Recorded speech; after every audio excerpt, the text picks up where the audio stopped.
प्रिय विद्यार्थियों, वीर विरमदेव राजकीय स्नातकोत्तर महाविद्यालय जालोर के यूट्यूब चैनल पर मैं डॉक्टर चंदन प्रकाश सहायक आचार्य इतिहास विभाग आपका स्वागत करता हूं। प्रिय विद्यार्थियों, आज हम मोहम्मद बिन तुगलक की विभिन्न योजनाओं के बारे में अध्ययन करेंगे। मोहम्मद बिन तुगलक अत्यधिक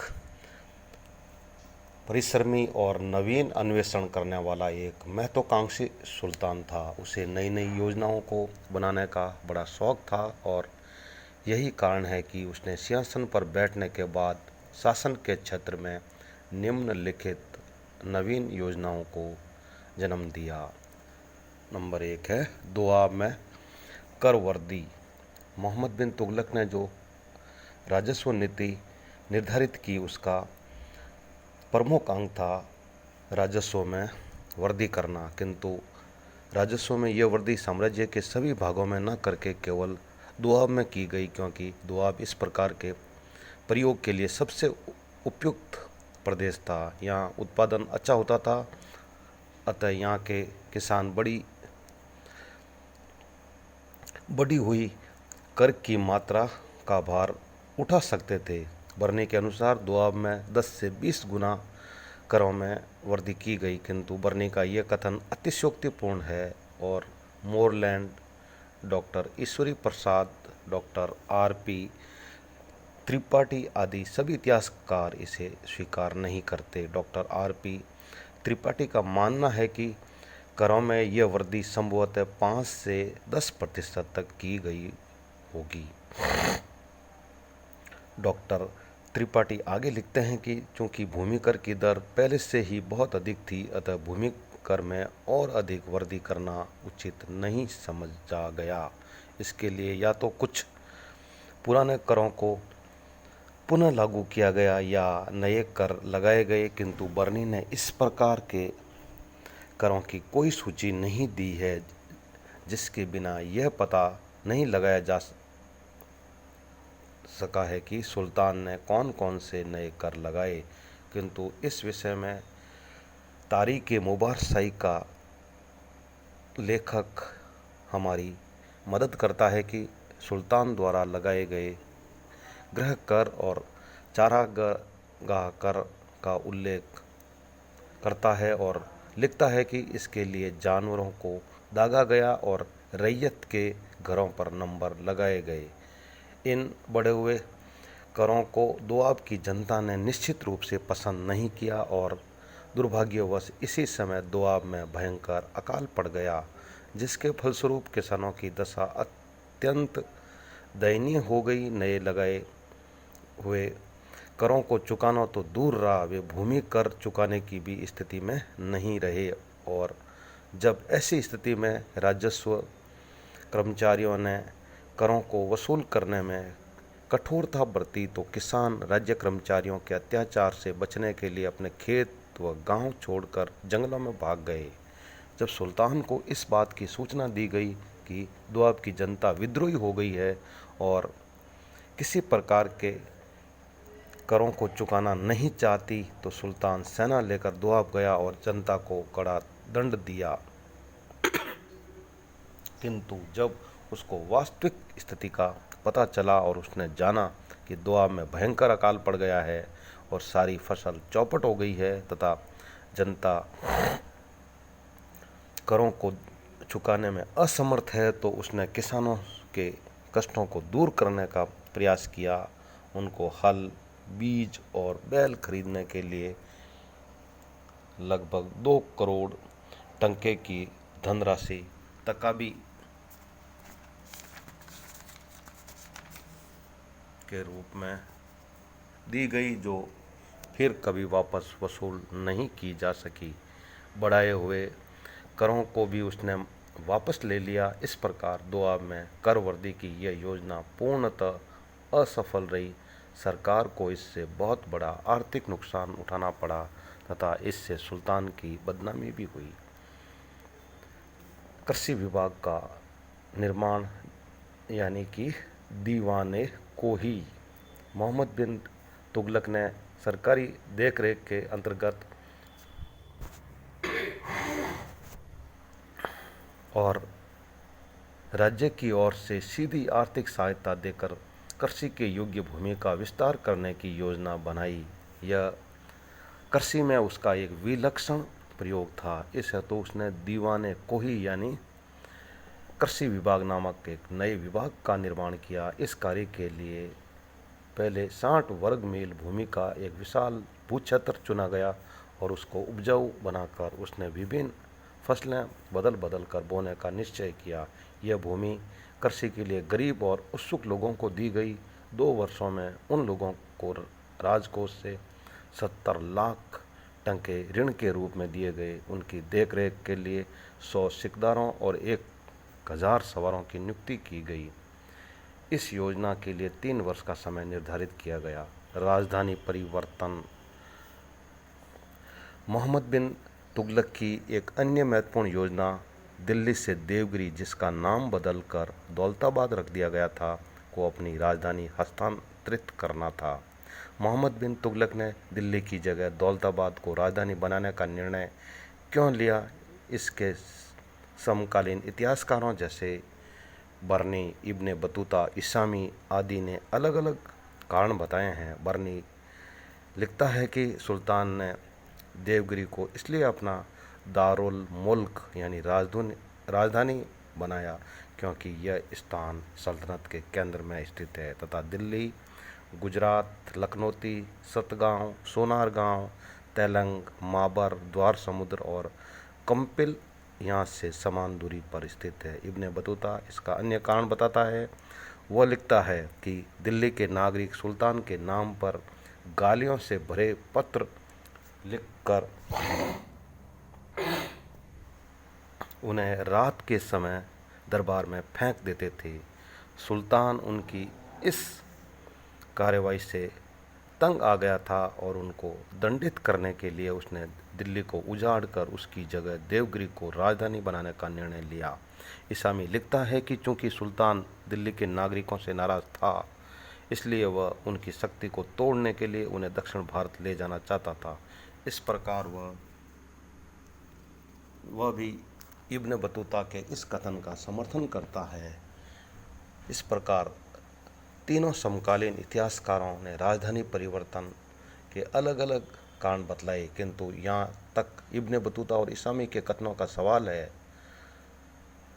यह कल्पना करना असंभव है कि सुल्तान की इतनी गंभीर योजना के पीछे इतने तुच्छ कारण रहे होंगे। इस बारे में बर्नी के द्वारा बताया गया कारण हमें अधिक सही प्रतीत होता है। संभवतः देवगिरी की भौगोलिक स्थिति के कारण ही उसको राजधानी बनाने का निर्णय लिया गया था, क्योंकि दक्षिण भारत पर जिसको जीतकर अब पूर्णतः दिल्ली सल्तनत में मिला लिया गया था, प्रभावकारी नियंत्रण बनाए रखने के लिए राजधानी का दक्षिण भारत में होना अत्यंत आवश्यक था और संभवतः यही राजधानी परिवर्तन का सबसे मुख्य कारण था। दूसरा, जैसा कि डॉक्टर आशीर्वादी लाल श्रीवास्तव का मानना है कि दिल्ली उत्तर पश्चिमी सीमा के अधिक निकट थी और उस पर सदैव मंगोलों के आक्रमण का भय बना रहता था, अतः सुल्तान ऐसे स्थान को अपनी राजधानी बनाना चाहता था जो उत्तर पश्चिम से आने वाले आक्रमणकारियों से दूर हो और सुरक्षित रह सके।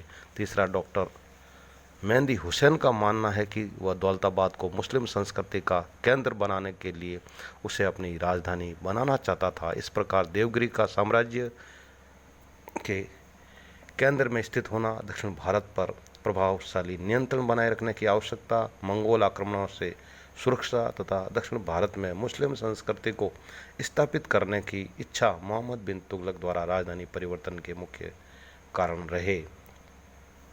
समकालीन इतिहासकारों के अनुसार दिल्ली की समस्त जनता को अपने सामान सहित दौलताबाद जाने के आदेश दिए गए, जिसके फलस्वरूप दिल्ली उजाड़ हो गई। बर्नी ने लिखा है कि सभी कुछ बर्बाद कर दिया गया। तबाही इतनी भयानक थी कि शहर की इमारतों, उसके महलों और उसके आसपास के क्षेत्र में एक बिल्ली अथवा कुत्ता भी दिखाई नहीं देता था। इसी प्रकार इब्ने बतूता लिखता है कि सुल्तान ने समस्त नगर की तलाशी लेने की आज्ञा दी। तलाशी में एक अंधा और लंगड़ा आदमी मिला जो दौलताबाद जाने के लिए तैयार नहीं था। कहा जाता है कि लंगड़े को मार दिया गया और अंधे को घसीटकर दौलताबाद ले जाया गया और उसकी केवल एक टांग ही पहुंच सकी। वो आगे लिखता है कि सुल्तान ने रात्रि को अपने महल की छत पर चढ़कर दिल्ली को देखा और जब उसने देखा कि किसी भी मकान के रसोई घर अथवा चिमनी से धुआं नहीं आ रहा है तो उसे बहुत संतोष हुआ। किंतु कुछ आधुनिक इतिहासकार, जिनमें डॉक्टर मेहंदी हुसैन और डॉक्टर के निजामी प्रमुख है, समकालीन इतिहासकारों के इन कथनों को बाजारू गप्पों के अतिरिक्त और कुछ नहीं मानते। उनका मानना है कि दिल्ली की समस्त जनता को दौलताबाद नहीं ले जाया गया था, बल्कि जनता के एक विशिष्ट वर्ग को ही दौलताबाद के लिए ले जाया गया था और दिल्ली पूरी तरह उजाड़ नहीं हुई थी। डॉक्टर के निजामी लिखते हैं, समकालीन इतिहासकारों द्वारा दिया गया व्यापक निष्कर्मण का विवरण सही नहीं है। वास्तव में केवल उच्च वर्ग के व्यक्तियों को ही, जिसमें सरदार, उलेमा, शेख तथा नगर के विशिष्ट व्यक्ति सम्मिलित थे, दौलताबाद ले जाया गया था। सामान्य हिंदू जनता इस परियोजना से प्रभावित नहीं हुई थी। बर्नी तथा इस्लामी दोनों विशिष्ट वर्ग के इस सीमित निष्क्रमण को बढ़ा चढ़ाकर संपूर्ण जनता को दौलताबाद के लिए स्थानांतरण में बदल देते हैं। यद्यपि डॉक्टर मेहंदी हुसैन और डॉक्टर निजामी की कथन में कुछ तथ्य नज़र आता है, किंतु फिर भी इस प्रकार को मानना पड़ेगा ही कि चाहे समकालीन इतिहासकारों ने इस बात को बहुत बढ़ा चढ़ाकर ही कहा हो, परंतु इसमें संदेह नहीं कि न केवल विशिष्ट वर्ग बल्कि दिल्ली की साधारण जनता के भी बहुत बड़े भाग को दौलताबाद ले जाया गया था। दिल्ली से दौलताबाद तक मार्ग में लोगों को सभी आवश्यक सुविधाएं उपलब्ध कराई गईं। प्रत्येक 2 मील के फासले पर जनता के रुकने और खाने पीने की मुफ्त व्यवस्था की गई। सभी के लिए यातायात की व्यवस्था की गई तथा सभी के लिए दौलताबाद में रहने और खाने की मुफ्त व्यवस्था की गई। परंतु इन सब सुविधाओं के होते हुए भी लोगों को यात्रा के दौरान अनेक कष्टों का सामना करना पड़ा। यद्यपि सुल्तान द्वारा दौलताबाद में दिल्ली की जनता को सब प्रकार की सुविधाएं उपलब्ध कराई गई, किंतु फिर भी लोग अधिक समय तक दौलताबाद में रहने को तैयार नहीं थे और वे वापस दिल्ली लौट जाना चाहते थे। उनके मन में सुल्तान के प्रति घोर असंतोष था। जब इन बातों की सूचना सुल्तान को दी गई तो उसको अत्यंत निराशा हुई और उसने अपनी योजना की असफलता को महसूस किया तथा जनता को अपनी इच्छा अनुसार वापस दिल्ली लौट जाने की आज्ञा दे दी। इस प्रकार सुल्तान की यह योजना पूर्ण रूप से असफल सिद्ध हुई। इस योजना की असफलता का मुख्य कारण था योजना का गलत ढंग से क्रियान्वित किया जाना। सुल्तान को केवल मुख्य दफ्तरों और दरबारियों को दौलताबाद ले जाना चाहिए था, न कि जनता को। साधारण नागरिक जो कई वर्षों से दिल्ली में रह रहे थे, अपने पैतृक स्थान को छोड़कर अनजान और दूरस्थ दौलताबाद को जाने के लिए तैयार न थे, न उन्हें वहां ले जाने की कोई आवश्यकता थी। दूसरा, सुल्तान का यह योजना भी भूल थी कि दिल्ली की अपेक्षा दौलताबाद अधिक उपयुक्त राजधानी होगी। मंगोलों के आक्रमण से सल्तनत की उत्तर पश्चिमी सीमाओं की रक्षा करने के लिए तथा उत्तर भारत के पूर्ण संगठित राज्य की सुरक्षा तथा व्यवस्था के लिए दौलताबाद की तुलना में राजधानी के लिए दिल्ली अधिक उपयुक्त स्थान था। सांकेतिक मुद्रा का प्रचलन 1329-30। राजधानी परिवर्तन के बाद सुल्तान की एक दूसरी महत्वपूर्ण योजना सांकेतिक मुद्रा का प्रचलन था। उन दिनों 2 प्रकार के सिक्के चलते थे, टंका एवं जीतल। टंका चांदी का सिक्का था जबकि जीतल तांबे का। मोहम्मद बिन तुगलक ने चांदी के टंके के स्थान पर तांबे फरिश्ते के अनुसार कांसा का टंका जारी किया। उसका मूल्य चांदी के टंके के बराबर ही माना और उसका प्रचलन चांदी के टंके की भांति सांकेतिक मुद्रा के रूप में किया गया। सुल्तान का सांकेतिक मुद्रा का यह प्रयोग एशिया में एकदम नया नहीं था। उसके पूर्व चीन में कुबलाई खां तथा ईरान के गैखातू खां द्वारा सांकेतिक मुद्रा का प्रचलन किया जा चुका था। यद्यपि गैखातू खां का प्रयोग असफल रहा था, किंतु कुबलाई खां की कागज़ की मुद्रा का प्रयोग पूर्ण रूप से सफल रहा था। अब प्रश्न ये उठता है कि मोहम्मद बिन तुगलक ने सांकेतिक मुद्रा का प्रचलन क्यों किया।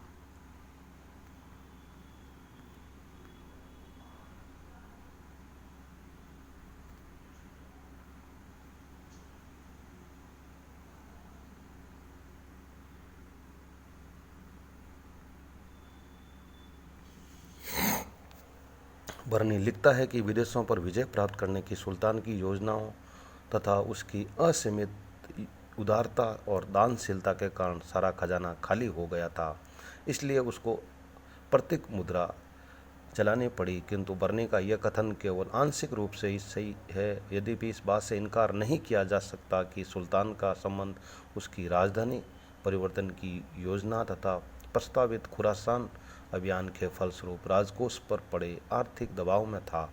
किंतु इस प्रकार सबके बावजूद भी सुल्तान दिवालिया नहीं हुआ था, क्योंकि हमें पता है कि जब उसका प्रयोग असफल हुआ तो उसने तत्काल जनता को प्रतीक सिक्कों के बदले सोने या चांदी के सिक्के दिए थे। संभवतः सुल्तान ने सांकेतिक मुद्रा का प्रचलन, जैसा कि कुछ आधुनिक इतिहासकार जिनमें नेल्सन राइट प्रमुख है, मानते हैं कि चांदी की कमी के कारण किया था।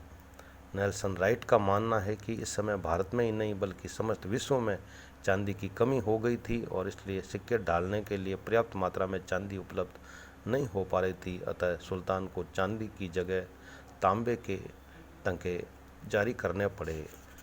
सांकेतिक मुद्रा ठीक प्रकार से चलती रहे, इसके लिए कुछ बातों पर ध्यान देना बहुत आवश्यक है। प्रथम, जनता में उसके प्रति विश्वास पैदा किया जाए और जनता सांकेतिक मुद्रा राजकीय तथा अन्य भुगतानों में स्वीकार करे, क्योंकि जब ऐसा नहीं होता सांकेतिक मुद्रा का कोई मूल्य नहीं है। द्वितीय, सांकेतिक मुद्रा ऐसी पद्धति से चलाई जाए जिसका रहस्य केवल शासक ही जानता हो और सामान्य जनता उसकी नकल न कर सके। तृतीय, अगर कोई अनधिकृत व्यक्ति जाली सिक्के बनाता और वह पकड़ा जावे तो उसे कठोर दंड दिया जावे और उसके लिए व्यापक पुलिस संगठन की व्यवस्था हो। चौथा, राज्य जनता तथा व्यापारियों को यह आश्वासन दे कि मांगने पर सांकेतिक मुद्रा के बदले चांदी के सिक्के दे दिए जाएंगे। ऐसा करने से लोगों का सांकेतिक मुद्रा में पूर्ण विश्वास हो जाता है। किंतु दुर्भाग्यवश सुल्तान ने इस प्रकार की कोई व्यवस्था नहीं की और इसका परिणाम यह हुआ कि कुछ लोगों ने अपने घरों पर बड़ी मात्रा में जाली सिक्के डालने शुरू कर दिए तथा जियाउद्दीन बर्नी के अनुसार प्रत्येक हिंदू का घर टकसाल बन गया। संभवतः मुसलमान भी इस लोभ से वंचित नहीं रहे होंगे, किंतु बर्नी ने, जो एक धर्मांध मुसलमान था, केवल हिंदुओं पर ही ये दोष लगाता है। सरकार जाली सिक्कों के ढालने पर रोक लगाने में असफल रही। फलस्वरूप बड़ी मात्रा में जाली सिक्के बाजार में आ गए तथा असली सिक्के और जाली सिक्कों में भेद करना मुश्किल हो गया। जनता ने चांदी के सिक्के जमा करना आरंभ कर दिया तथा प्रत्येक खरीदारी सांकेतिक मुद्रा में करने लगे। इस प्रकार बाजार से चांदी के सिक्के गायब हो गए। भू राजस्व का भुगतान जाली सिक्कों में किया जाने लगा। विदेशी व्यापारियों ने भारत में अपना माल